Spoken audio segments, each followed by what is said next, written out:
Assalamualaikum warahmatullahi wabarakatuh, sahabat Deep Institute dimanapun Anda berada. Saya sedang bikin program namanya Dari Masjid ke Masjid. Hari ini saya berada di masjid tertua kedua di Kota Medan, Masjid Lama Gang Bengkok. Berada di Jalan Masjid di Kelurahan Kesawan, ini Kecamatan Medan Barat, di intinya Kota Medan. Masjid ini dibangun kira-kira tahun 1874 oleh salah seorang pengusaha Tionghoa bernama Chong Afi, yang tanahnya diwakafkan oleh salah seorang datuk dari Kesultanan Delhi. Masjid yang sudah cukup tua, cukup bersejarah, dengan mengadopsi, saya kira, bangunan ini 3 budaya besar. Ada Cina, ada Tionghoa, maksud saya Cina atau Persia, dan Melayu.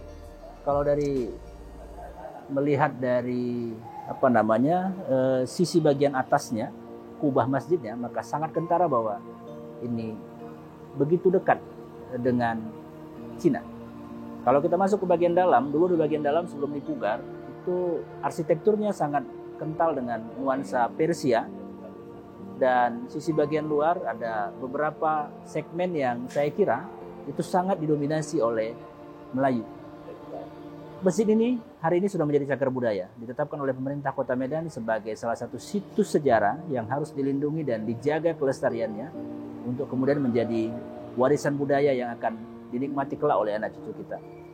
Tempat ini sangat banyak dikunjungi oleh wisatawan baik dalam negeri maupun luar negeri, karena ini menjadi salah satu tempat yang paling ditunggu, saya kira, paling dicari, karena memang terutama bagi sejarah perkembangan peradaban Islam di Kota Medan, karena ini menjadi masjid yang nomor 2 dilahirkan setelah Masjid Al-Osmani di Labuhan.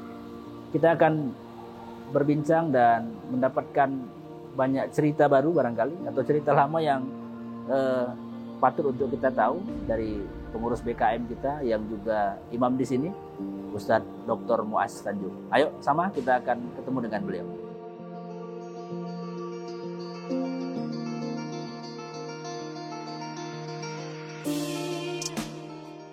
Jadi Ustadz Muaz, bisa ceritakan sedikit nih soal ini, kan saya kira nggak banyak lagi sekarang di Medan masjid, atau jangan-jangan sudah nggak ada. Mungkin ada Masjid Raya atau Masjid Usmani barangkali ya, yang punya mimbar tinggi. Mungkin boleh cerita soal mimbarnya, kan? Iya. Bismillahirrahmanirrahim. Ini mimbar Masjid Lama ini memang sejak awal seperti ini tadi. Sejak awal begini? Sejak awal seperti ini. Kalaupun ada pergantian yang papan yang nggak sudah mulai rusak, kita ganti, tapi bentuk tetap seperti ini. Bentuk tetap seperti ini, dan ini memang cukup tinggi. Jadi kalau khotib yang sudah agak tua, biasanya dia minta turunkan mic-nya itu ke lantai yang ketiga, gitu. Karena memang kalau yang sudah agak tua kan agak bergetar juga mungkin kaki kan, atau gemetar, jadi perlu lebih rendah. Tapi inilah warisan dari dulu itu, peninggalan orang-orang tua kita dulu, dan ini kita jaga sampai sekarang. Ini mimbar ciri khas memang Melayu atau apa nih? Atau Persia atau apa? Nah, ini kayaknya ada ukiran-ukiran seperti ini, sepertinya ukiran Melayu nih. Melayu ya, Ustaz? Melayu, dan warna pun warna kuning. Warna kuning ya? Warna kuning. Ini nggak pernah berganti warnanya, Ustaz ya? Tidak. Tetap kuning? Tetap kuning. Dan ya. Di kiri kanan ada bendera bulan sabit bintang ini. Ini juga ciri khas bendera Islam.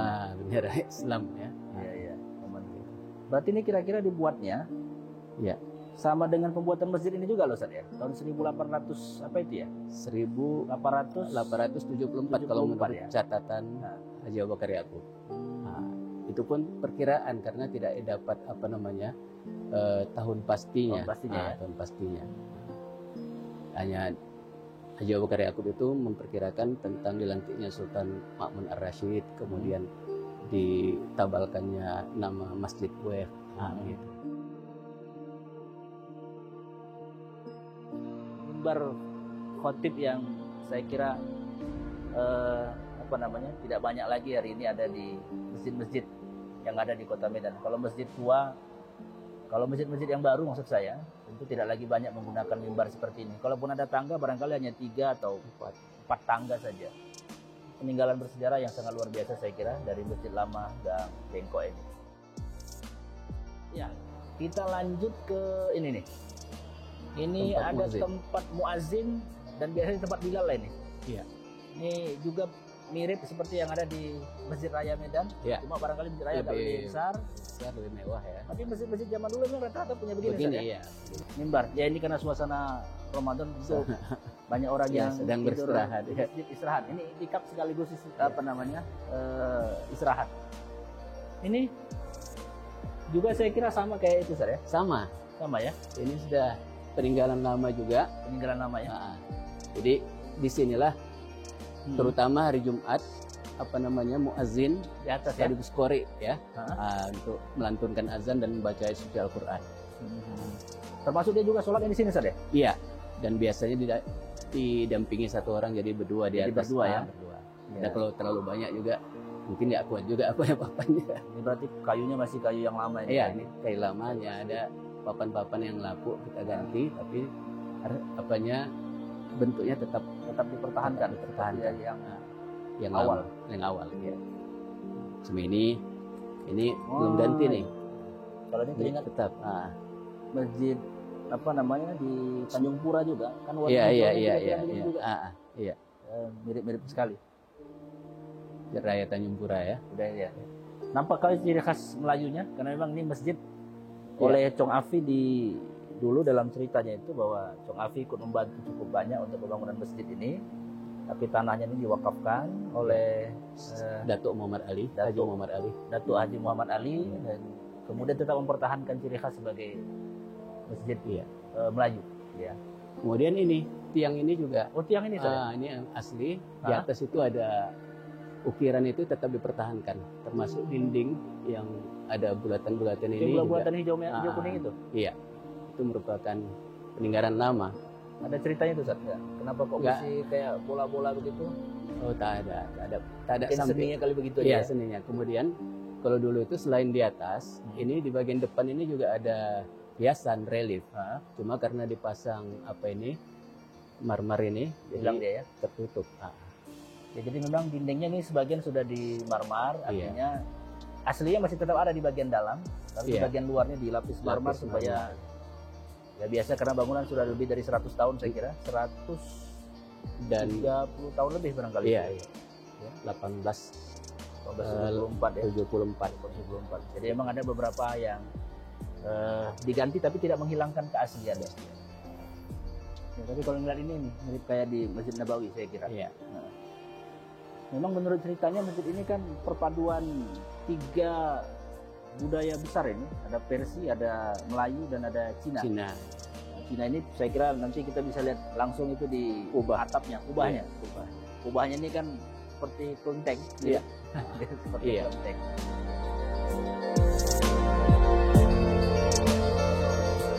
Semua masjid-masjid ini memang dibangun oleh para keturunan raja ya, Ustaz ya, raja-raja Melayu ya. Iya.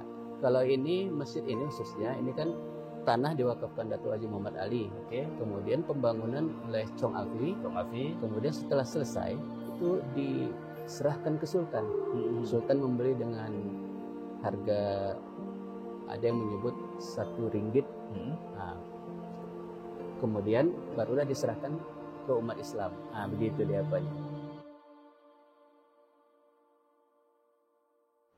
yang lama ini jam juga ini sudah cukup lama ini. Oh iya. Ini sudah cukup lama, ada wakaf dari seorang, bisa kita lihat.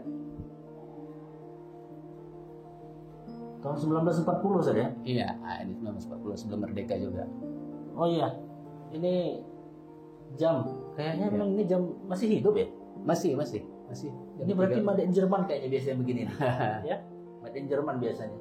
Ini wakaf Burhanuddin, gelar Sultan di Laut. 14 Agustus 1940. Jadi sebelum merdeka. Ini diwakafkan oleh almarhum Burhanuddin gelar Sultan Daud. Ini berarti jamnya pakai apa nih? Pakai mesin Jerman itu nih, yang pakai bandul. Iya. Pakai bandul. Jadi kalau bandulnya apa dinaikkan lagi Sar ya? Kalau dulu, iya, ini sudah ganti mesin ya. Sudah ganti mesin ya? Apa ya? Kalau dulu setiap jam itu bunyi dia. Iya. Jadi terkadang kan mengganggu juga ke imam sedang sholat ya kan. Jadi tidak kita hidupkan lagi. Tapi kayaknya ini masih dipertahankan ya. Masih ya. Satu lagi sebenarnya yang juga sahabat mesti tahu, ini menarik ini. Di sisi barat masjid ini ada semacam apa nih? Kursi panjang Ustaz ya? Panjang ya. Ini tempat duduk. Bisa diceritakan ini Ustaz? Iya. Kalau melihat dari apa ya ini ya, bentuk dan bentuk dari apa ini adalah bentuk kursi apa bangku panjang begitu ya. Jadi jamaah-jamaah yang akan menunggu sholat, yang akan melaksanakan sholat, biasanya mereka kalau masih lama lagi pelaksanaan sholatnya itu waktu itu, maka mereka istirahat dulu, duduk di sini ya kan. Kalau dulu kan makam-makam ini kan masih lebih sedikit dibandingkan dengan sekarang. Jadi sambil berangin-angin ya. Dan ini tidak hanya di sini sebenarnya dulu ya, di depan juga ada dulu ya. Ya, pernah ada, tapi ini sudah tinggal yang di sini lah yang ada ini. Tapi ini dijaga Ustaz ya, nggak boleh dihancurkan lagi ya? Nggak pernah. Nggak boleh dihancurkan lagi nih ya? Ini masuk dalam sudah cagar budaya, jangan lagi lah ya? Harus izin apa lah ya? Iya. Jadi kira-kira begini nih, kalau saya mungkin boleh memberikan semacam narasi ya. Zaman dulu tuh kan kehidupan orang itu banyak pasti di pinggir sungai. Iya. Orang selalu membangun tempat tinggal itu dekat pinggir sungai. Kenapa? Karena supaya mudah berwudu, mudah menggunakan air sungai untuk keperluan mandi dan kebutuhan harian. Barangkali dulu ini di belakang kita ini Sungai Deli. Jadi barangkali dulu masyarakat seputaran tempat ini, begitu mereka selesai beraktivitas, mereka berwudu, mereka kemudian bersih-bersih di sana, dan biasanya sambil menunggu sholat barangkali akan duduk di tempat ini, di bangku panjang ini yang terbuat dari mungkin batu yang diapa lain ya? Iya, batu bata yang disusun sambil menunggu waktu sholat masuk tiba. Mungkin barangkali itu ya cerita soal panjang ini, kursi panjang atau bangku panjang ini.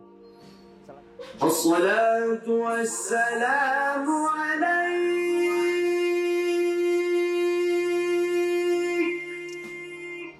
Ya, dalam hampir semua bangunan orang Melayu ada ini, Sar ya? Iya, ini apa namanya? Kalau kami menyebut lebah bergantung.